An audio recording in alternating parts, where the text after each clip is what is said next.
okay, this is the bit where I have to ask the central question, which is why?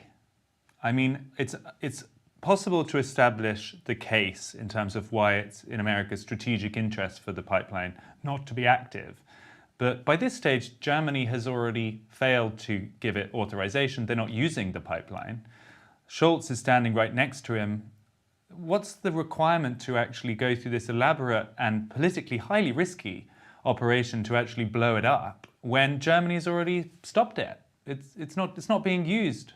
And besides, it's actually a partially German-owned piece of infrastructure. This is owned 51% by Gazprom, the Russian company, but 49% by a consortium of European energy companies. Why do they need to blow it up? Oh, I couldn't agree with you more. The whole thing is madcap.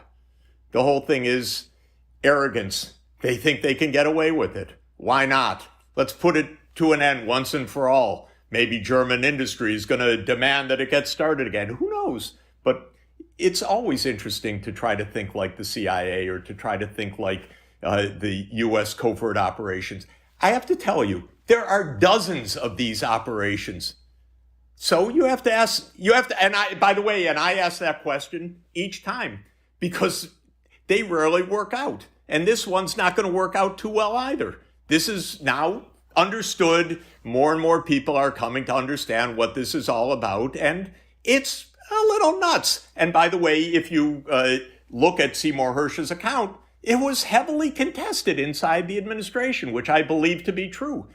We just happen to have ideologues that believe in this stuff. And most of what these covert operations do, they overthrow governments, they make coups, they do all sorts of things.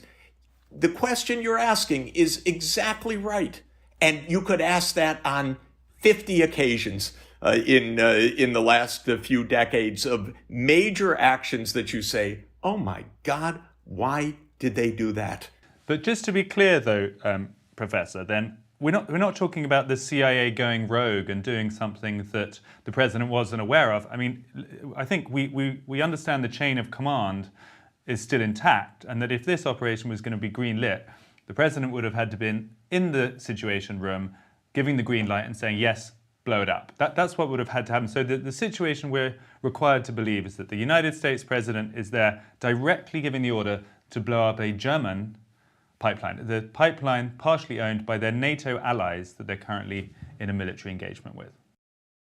That is exactly right.